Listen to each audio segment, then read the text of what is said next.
नमस्कार, बहुत स्वागत है आप सभी का। आप देख रहे हैं भारत की खबर। मैं हूं सौरभ शर्मा और मेरे साथ हैं इंडिया टीवी के पॉलिटिकल एडिटर देवेंद्र पराशर। देवेंद्र, बहुत स्वागत है आपका। और आप सबको सबसे पहले धन्यवाद, आप भारत की खबर को पसंद कर रहे हैं, प्रोग्राम को देख रहे हैं। आपका फीडबैक बहुत इंपॉर्टेंट है, कमेंट्स में बताते रहिएगा और सजेस्ट भी करते रहिएगा। आप किस और मुद्दे पर, सब्जेक्ट पर हम बातचीत हमारी सुनना चाहते हैं।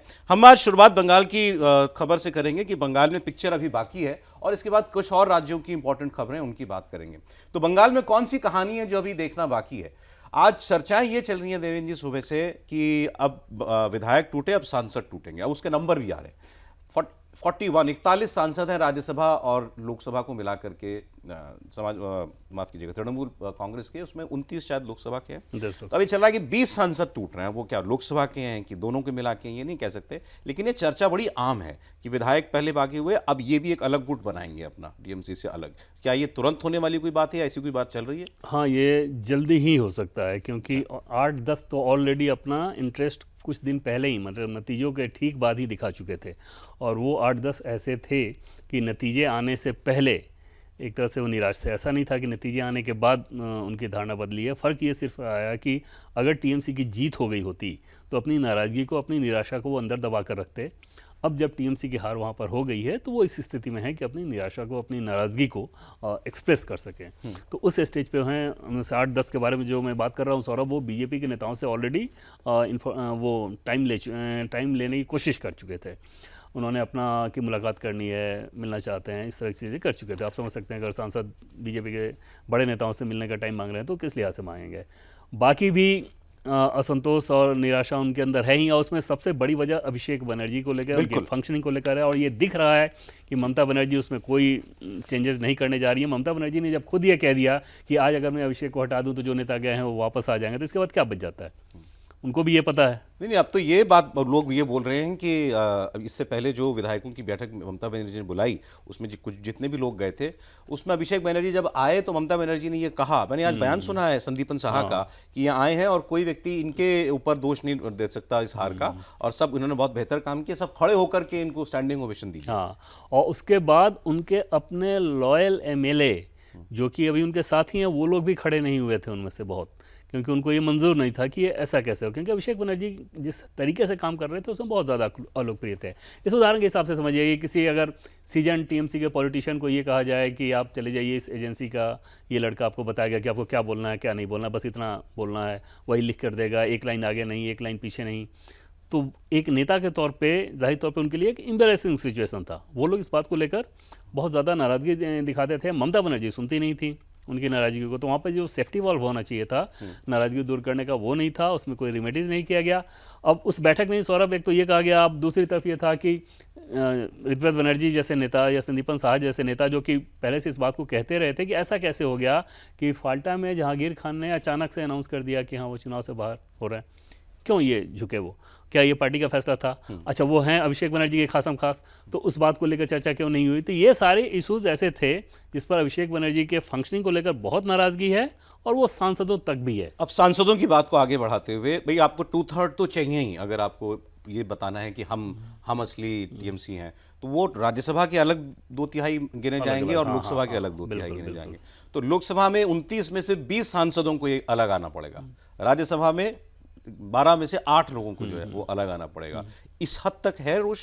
लोकसभा वाला ज़्यादा आसान काम है इस बड़े ग्रुप को बनाना, वहाँ पर टीएमसी के अंदर ही। एक बात तो एकदम से मतलब कि ये क्लियर है ना कि वो टीएमसी निकल के बीजेपी में नहीं आ रहे हैं। हाँ, ठीक, बीजेपी उनको नहीं ले रही है, तो उनको टीएमसी के अंदर ही असली टीएमसी ये वो करने की कोशिश करेंगे। लीडर अपना हाउस का लीडर चुनना है। हाँ, जैसे महाराष्ट्र वाला हुआ था कि शिवसेना जैसे लोकसभा में अपना ग्रुप कर ली थी, तो वो करना है उनको। और उस लिहाज से सौरभ देखें, जैसे उन टीएमसी के सांसदों को पहली बात तो ये नाराज़गी दिख रही है, दूसरा उनको ये पता है कि इसी व्यक्ति के हाथ में अभी भी कमांड रहेगा। अगला लोकसभा चुनाव हमको लड़ना है, अगला जब लोकसभा चुनाव हम लड़ने जाएंगे तो अभी हमारे क्षेत्र में किस प्रकार से विधायकों की हार हुई है, तो ज़मीन खिसकी हुई है, लोगों का मूड नज़र आ रहा है वहाँ पर। बंगाल में जिन लोगों ने ममता बनर्जी को वोट किया वो भी तो नहीं आ रहे हैं ना सपोर्ट में। मतलब इन सांसदों को भी ये समझ में आ रहा है कि जो लगभग 41% वोट मिला था वो और घट जाएगा चुनाव के समय तक। और सर अब ऐसी स्थिति रही कि बीजेपी के हारे हुए कैंडिडेट्स ने, बहुत सारे कैंडिडेट्स ने फिर फ़ोन करके ये कहा कि जिस प्रकार से फाल्टा में रिपोल हुआ फालतू में, अगर उनकी कंस्टिट्यूंसी में भी हो जाए तो वो चुनाव जीत जाएंगे, क्योंकि यहाँ पर दबंगई के चलते हमें हराया गया। बहुत सारे मोरोवर अब तो माहौल बदल ही गया पूरा, ओवरऑल माहौल बदला हुआ है। तो उस बदले हुए माहौल में ये सांसद, टीएमसी के जो सांसद हैं, वो कैसे चुनाव में जाना चाहेंगे? तो जाहिर तौर पे वो अलग अख्तियार कम से कम करेंगे कि फंक्शनिंग अच्छी हो। बीजेपी के खिलाफ भले आप रहें, लेकिन फंक्शनिंग आपकी ये अच्छी हो। जिन तो सांसद दिख भी नहीं रहे, कहाँ हैं? अच्छा, स्पेशली वो 2 4 5 जो बहुत फायर ब्रांड महिला सांसद हैं, नेता हैं। अब लोकसभा में आप जाइए तो शायद घोष जो हैं वो कहीं नजर नहीं आ रही हैं। सागरिका घोष तो शायद राज्यसभा से हैं, महुआ मोइत्रा, इन 3 लोगों की खासकर लोग बात करेंगे, ये तीनों कहाँ हैं जो हर पल ममता बनर्जी के पक्ष में माहौल बनाने के लिए खासकर सोशल मीडिया पर एक्टिव रहती थी, हाउस में बहुत प्रखर थी, बहुत तीखा बोलती थी। अभी कोई दिख नहीं रहा। और महुआ मोइत्रा, सैनी घोष के बारे में जिसे बताया जा रहा है कि वो कहीं फॉरेन है, मान लीजिए। तो अगर घर में बहुत बड़ा क्राइसिस हो, आग लगी तो आप तो दौड़ के आएंगे ना? आप तो सीधे सीधे दौड़ के आएंगे, और नहीं जहाँ से रहेंगे वहीं से माहौल संभालने की कोशिश करेंगे, कुछ चीज़ें करेंगे। वो नहीं कर रहे हैं तो इसे दिख रहा है कि हाँ आगे क्या होने वाला है। और टीएमसी के बाकी सांसद जिनके बारे में आप कह रहे हैं कि वो बहुत ज़्यादा दिख नहीं रहे हैं, इनके अलावा वो लोग चुनाव से पहले भी सौरभ आपको नहीं दिख रहे होंगे, क्योंकि वो इस लिहाज से नहीं दिख रहे थे कि उनको ये समझ में आ रहा था कि हमें हमारा इस्तेमाल नहीं किया जा रहा है, हमें जोड़ा नहीं जा रहा है, हमारी बात नहीं सुनी जा रही है, हमारा फीडबैक नहीं लिया जा रहा है। तो एक तरह से उन्होंने निष्क्रियता अख्तियार कर रखी थी। और टीएमसी के वैसे सांसद ऑलरेडी इस बात को बोलते थे कि चुनाव में हमारी स्थिति खराब रहेगी। टीएमसी के वैसे सांसद जैसे डेरेक ओब्रायन या इस तरह के नेता ही ज़्यादा बड़े बड़े दावे इस लिहाज से करते थे क्योंकि ग्राउंड पे उनका काम नहीं। उनका ज़्यादातर काम क्या होता है कि सोशल मीडिया, ट्रेडिशनल मीडिया, इस तरह की बातों में कर लेते, ग्राउंड से वो डिस्कनेक्टेड होते थे। जो ग्राउंड के कनेक्टेड टीएमसी के नेता हैं वो बाकायदा बताते थे। तो उनकी निराशा, उनकी नाराज़गी ममता बनर्जी को लेकर नहीं है, लेकिन अभिषेक बनर्जी को लेकर ज़बरदस्त है। और जब अभिषेक बनर्जी को ही कमांडिंग पोजीशन में ममता बनर्जी रखने पर आमादा हैं, तो वहाँ पर फिर उन सांसदों के सामने भी थोड़ा अजीब नहीं है कि कल से अब तक कोई किसी एक्शन में नहीं आई है टीएमसी, ना कुछ कह रही है, अब तो खामोशी है। उनके पक्ष से कोई ज़्यादा बयानबाजियां भी नहीं हो रही हैं, कोई अदालत में जाएंगे, कोई ऐसी बात भी नहीं कह रहा है हम चुनाव आयोग में जाएंगे, ऐसी कोई कुछ मूवमेंट ही नहीं है। जैसे सबसे बड़ी चीज़ तो ये होगी उन लोगों के साथ कि इतने बड़े सेटबैक की उम्मीद नहीं थी। ऐसा ही लग रहा है कि वो शॉक में चले गए, शॉक में, कि हार एक शॉक था, हार के बाद ये जो हो गया वो एक दूसरा बड़ा शौक था कि ऐसा कैसे, इस तरह से कैसे हो गया कि चलो पहले 2 विधायक समझ में आए, 2 के बाद 13 समझ में आए, लेकिन वो आंकड़ा अगर बढ़ते बढ़ते 60 पहुंच जाए तो ये अपने आप में। और बाकी अगर टीएमसी के लोग भी उन सांसदों से, हर सांसद को बुलाने की कोशिश तो कर ही नहीं थी ममता बनर्जी अपने प्रोटेस्ट में या अपनी बैठकों में, तो सांसद और विधायक आपके बुलाने पर भी नहीं आ रहे हैं। तो मैच्योर्ड पॉलिटिशियन ये लग रहा है कि वो जो 20 उधर हैं और वो भी शायद विचार कर रहे हो। बिल्कुल, कि इस कंडीशन में तो उनको भी ये समझ में आएगा ना कि हम लोग कहाँ हैं और कब तक यहाँ रहेंगे। तो निश्चित तौर पर क्राइसिस के हिसाब से सौरभ अगर देखिए तो एक बड़ा संकट है। और अभी तक ममता बनर्जी, अभिषेक बनर्जी के सामने, अच्छा अभिषेक बनर्जी के ऊपर जिस प्रकार की कार्रवाई सौरभ हो रही है, सीआईडी कार्रवाई करें, ईडी की रेड, आगे और बहुत सारे मामले खुलेंगे, तो उन नेताओं को भी तो ये समझ में आ रहा होगा ना कि हम इनके पीछे खड़े रहें, इनको तो ऐसे ही इतने सारे चैलेंजेस का सामना करना पड़ा है, ये हमारा क्या करेंगे, इनका तो अपना ठिकाना नहीं, अपनी बचाने में लगेंगे कि हमारी बचाएंगे। तो ओवरऑल अगर आप देखें तो ये सारा सिचुएशन इस प्रकार का है कि टीएमसी दूसरी टीएमसी बनते नजर आए। और बीजेपी को बिल्कुल वो निश्चिंत है कि ममता जी कोई चैलेंज पोज नहीं कर सकती हमारे सामने। नहीं, उसमें 2-3 वजह है। सबसे पहली बात तो ये कि गवर्नेंस का जो मॉडल तैयार किया गया है, बीजेपी को ये भरोसा है कि जो संकल्प पत्र में हमने वायदा किया है उसको लेटर एंड स्पिरिट में उतारेंगे, और जैसे ही लेटर एंड स्पिरिट में उतारेंगे, उतारना शुरू कर चुके हैं, तो वहाँ की जनता को एकदम से ये समझ में आएगा कि अरे हम किस चीज़ से अछूते थे। तो एक तो उस पर वो बहुत गदगद हो जाएंगे। दूसरी चीज़ की टीएमसी का जो नेक्सस था उसको तोड़ दिया गया, उसके सांगठनिक ढांचे को तोड़ा गया, तो उसके बाद बीजेपी को ऐसा लगता है कि अब ममता बनर्जी और जिस स्टाइल की वो पॉलिटिक्स करती हैं, बंगाल उससे आगे निकल चुका है। एक बयान आज आया संजय राउत जी का, शिवसेना यूबीटी के जो सांसद हैं राज्यसभा के, उन्होंने कहा कि ये जो ऋतुव्रत बनर्जी हैं जो अब बन गए लीडर इस गुट टीएमसी के, ये उन्होंने कहा ये लड़का हमारे साथ 1.5 साल राज्यसभा में था, मैं इसको जानता हूँ, मेरी इससे बात होती थी, और इसमें इतना दम नहीं है कि 60 लोगों को इकट्ठा कर ले, ये इसके बस में नहीं है, ये नहीं कर सकता, ये इसके पीछे बीजेपी है और सीधे सीधे अमित शाह ने किया है काम। देखिए पहली बात तो ये सौरभ की निश्चित तौर पे ऋतुव्रत बनर्जी कोई लीडर नहीं है, ठीक, वो एक नाम है, उस नाम को ममता बनर्जी ने लीडर बनाने की अपने गुट में कोशिश कर दी। अगर वो बैठक में अनुपस्थित थे, उसके बावजूद आप उनका फर्जीवाड़ा करके सिग्नेचर जो आरोप लगा वो करके लेटर दिया जा रहा है और उस आरोप में दम ही नज़र आ रहा है, क्योंकि उसके बाद टीएमसी अगर दोबारा लेटर लेके जा रही है तो फिर ऋतव्रत बनर्जी उस रूप में नहीं बने होते। ऋतव्रत बनर्जी वहाँ से दिल्ली आए थे, ज़रूर दिल्ली आए तो शुभेंदु अधिकारी जब दिल्ली थे तो बंग भवन में इन दोनों की मुलाकात भी हुई थी और उसमें ऋतव्रत बनर्जी ने कहा कि प्लीजेंट्री एक्सचेंज हुआ, कोई जो मुझे ग्रीट करे या मैं उसका अभिवादन ना करूं, ये हो नहीं सकता। लेकिन उस समय ये माना जा रहा था सौरभ कि उनकी ये कोशिश है कि मैं बीजेपी में कैसे आ सकता हूं। अच्छा, ये संभावनाओं टटोल रहे थे। बीजेपी ने दो टुक शब्दों में, पार्टी के टॉप लीडरशिप ने मना किया। शुभेंदु को कोई बहुत दिक्कत नहीं थी, लेकिन पार्टी ने एकदम उसमें नो एंट्री का बोर्ड लगा दिया कि टीएमसी के लोग नहीं आएंगे वहाँ पर। तो उन परिस्थितियों में ममता बनर्जी ने खुद उनको एक तरह से लीडर बना दिया। बाकी जो हैं वो उसी तरह के असंतुष्ट लोग हैं ऋतव्रत बनर्जी या संदीपन साहा की तहत। इनका कोई स्टेचर एज सच नहीं है। नहीं, इनका उस रूप में नहीं था कि इनके पीछे इतने ज़्यादा लोग, या टीएमसी में एक लीडर, स्मार्ट लीडर के तौर पे जाने जाते हैं। जैसे पहले हम लोगों ने बातचीत की थी कि एसएफआई जो कि लेफ्ट का स्टूडेंट विंग है, उसके नेता रहे, बुद्धदेव भट्टाचार्य के संपर्क में आए, फिर उन्होंने राज्यसभा उतनी कम उम्र में बना दिया, फिर सीताराम येचुरी के बहुत क्लोज बने। उसके बाद इनके लाइफ स्टाइल को लेके कि इस तरह की घड़ी पहनते हैं, इस तरह की लाइफ स्टाइल है, इसको लेके आरोप लगे, फिर स्कैंडल लगा। तो जब उसके बाद इन्होंने एक बड़ा भड़काऊ इंटरव्यू दिया था, भड़काऊ मतलब कि धमाकेदार कहिए, भड़काऊ नहीं धमाकेदार, जिसमें ये प्रकाश करात और वृंदा करात इन दोनों के ऊपर खूब जमकर आरोप लगाए थे। और तब सीपीएम की पॉलिटिक्स में वृंदा करात, प्रकाश करात एक तरफ, सीताराम येचुरी दूसरी तरफ। ये सीताराम येचुरी करीबी थे। लेकिन जब स्कैंडल सामने आ गया, महिला का, उसमें बहुत सारे आरोप वगैरह लगे, तो फिर ममता बनर्जी उनके पीछे पड़ी। ममता बनर्जी को ये लगा कि वुमेन का इशू है तो इसमें मुझे अच्छी सिंपैथी मिलेगी। लेफ्ट ने उनको बाहर का रास्ता दिखा दिया। तो लेफ्ट ने जब उनको पहले बाहर का रास्ता दिखाया तो उस दरमियान ये वहाँ राज्यसभा सांसद तो थे ही, तो एक कमेटी, ट्रांसपोर्ट कमेटी में थे मेंबर संसद की, वो कमेटी गई थी मुंबई और डेरेक ओब्रायन थे उसके चीफ, ये कहीं विदेश थे, वहाँ से मुंबई पहुँचे और वहाँ उन्होंने बातचीत करके टीएमसी में ज्वाइन करने की अपनी मंशा जाहिर कर दी। फिर टीएमसी में आ गए, टीएमसी में दोबारा राज्यसभा दे दिया उनको, फिर ट्रेड यूनियन के काम में लगा दिया। तो अलग अलग जगहों पे जाके ट्रेड यूनियन वगैरह सारी चीज़ों में करते थे वो। फिर राज्यसभा खत्म हुआ तो विधायक बने। वो जो कह रहे हैं संजय राउत, जो आप कहना चाह रहे हैं वो ये कह रहे हैं कि भाई ये पूरा ऑपरेशन कहिए, मतलब किसी ने तो मोबिलाइज किया इतने सारे लोगों को, 60 लोगों को साथ लाने के लिए कम से कम 600 फ़ोन तो लगे होंगे, गाड़ियां तो दौड़ी होंगी, मुलाकातें तो हुई होंगी, काफ़ी बड़ा ऑपरेशन था 60 लोगों का यूं आ जाना। अगर ऐसे सौरभ ऐसे देखिएगा तो आपको लगेगा कि वाकई बहुत बड़ा था। लेकिन टीएमसी के अगर जो ग्राउंड रियलिटी थी और टीएमसी के भीतर जो असंतोष था अभिषेक बनर्जी को लेकर, उस सिचुएशन को देखें तो आपको लगेगा कि इतना बड़ा कुछ नहीं था।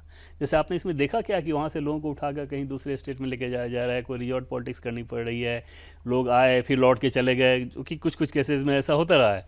यहाँ पर कुछ भी ऐसा नहीं था, क्योंकि उन लोगों को भी ये समझ में आ रहा था कि अब सरकार आ गई है शुभेंदु अधिकारी की, यहाँ हमें बहुत मजबूती से लड़ना होगा और अभिषेक बनर्जी के चलते तो नहीं हो पाएगा।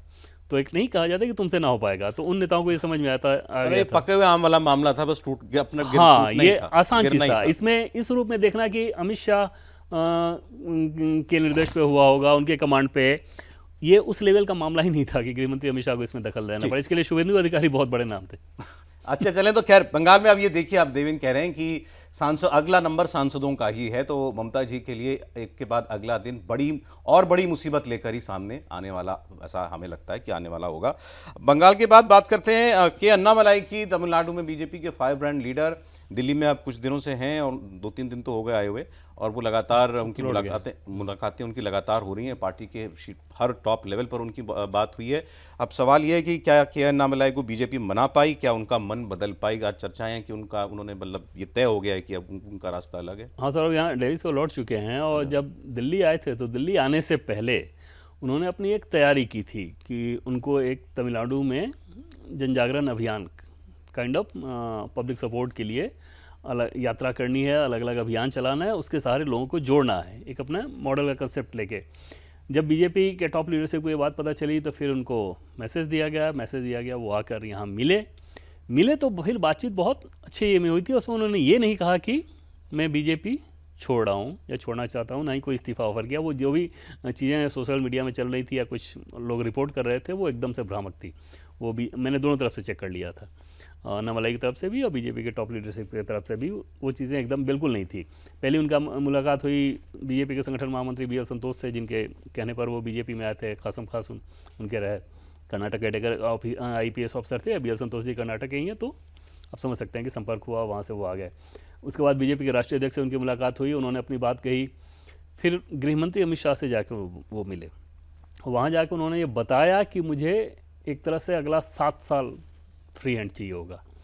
बीजेपी जैसी पार्टी इस तरह से नहीं चलती कि आप अचानक आगे कहें कि मुझे फ्री हैंड चाहिए, मुझे ये करना है। पार्टी में ऐसा नहीं होता। बाहर से लोग चाहे जो धारणा बना लें, लेकिन बीजेपी सौरभ अपेक्षाकृत बहुत ज़्यादा डेमोक्रेटिक सेटअप है। उनका ढांचा ऐसा है कि उसमें आपको संघ को भी देखना है, उसमें दूसरे लोगों को भी देखना है। अब मान लीजिए कि तमिलनाडु में आपने ये काम कर दिया, फिर दूसरे राज्य में ऐसे ही शुरू हो जाए, फिर आप क्या करेंगे? तो ये सारी चीज़ें उनके विचारधारा के स्तर पे आती हैं और ऐसी चीज़ों को निगेट किया जाता है। पहले भी किया जाता रहा है। बड़े बड़े नेताओं को आपने देखा कि पार्टी से छोड़ के बाहर गए, लेकिन जाने दिया गया। कल्याण सिंह जैसे नेता, उमा भारती जैसे नेता, येदियुरप्पा जैसे नेता। लेकिन किसी हद तक जाकर उनको रोक लें, ये काम बीजेपी नहीं करती जहाँ पार्टी डिसिप्लिन का मामला हो। तो अपनी बात उन्होंने सारी कह दी। सूत्रों से हमें जानकारी मिली कि बीजेपी की तरफ से उनको ये कहा गया कि आपकी ऊर्जा, आपका जो पर्सपेक्टिव है, आपकी जो क्षमता है, वो पार्टी के लिए अवेलेबल है। हम आपको निश्चित तौर पे किनारे नहीं कर रहे हैं, हम आपका इस्तेमाल करेंगे।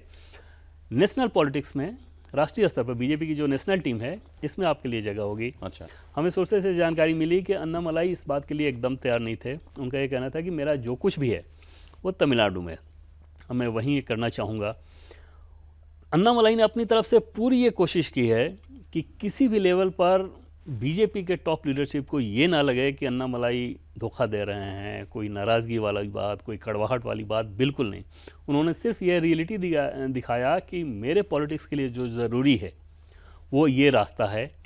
आप अगर ये रास्ता दे सकते हैं, उतना अधिकार दे सकते हैं तो आपके साथ, नहीं तो हमें अलग हो जाने दीजिए।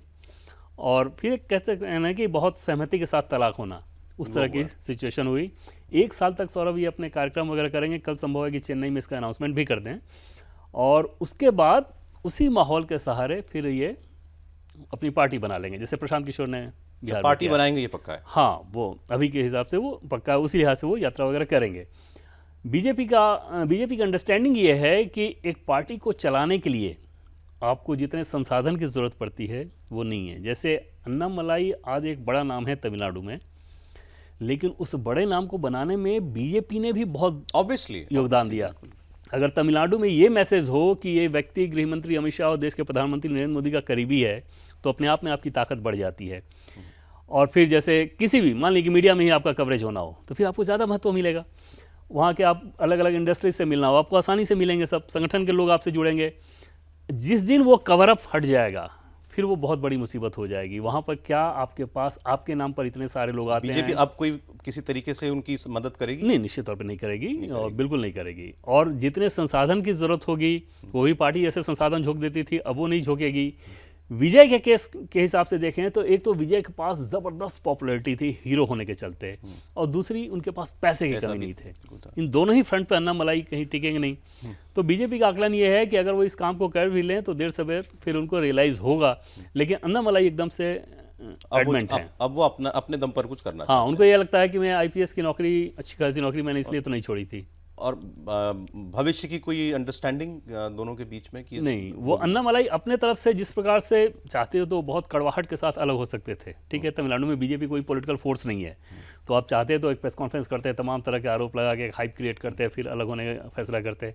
वो करने के बजाय अलग रास्ता चुनने से पहले दिल्ली में आप आ रहे हैं, फिर लास्ट, एक तरह से लास्ट स्ट्राइक जिसे कहते हैं, वो भी ऑप्शन सारे दे रहे हैं। चीफ भी बुलाया गया दिल्ली। हाँ, तमिलनाडु प्रदेश वाले को बुलाया गया इसी राय के लिए कि भाई ये ऐसा ऐसा कह रहे हैं, क्या करना चाहिए।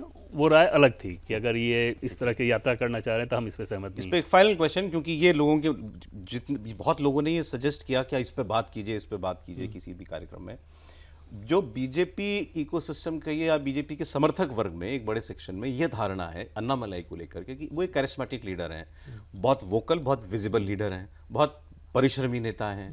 तो एक वर्ग को ये लगता है कि तमिलनाडु में उनसे बेहतर था है कौन बीजेपी के पास, तो वो जो भी चाहते हो, जैसे भी चाहते हो, उनका इस्तेमाल होना चाहिए, तभी आपका कुछ है आगे का। हाँ, नहीं, उनसे बेहतर कौन था, तो उनसे बेहतर बीजेपी की अपनी विचारधारा, बीजेपी का अपना संगठन, वो जो एक सोच होती है ना, उससे बीजेपी कॉम्प्रोमाइज़ नहीं करती। ओके। मामला ये नहीं है कि अन्नामलाई में कम पोटेंशियल है इसलिए बीजेपी ने उनको नहीं दिया।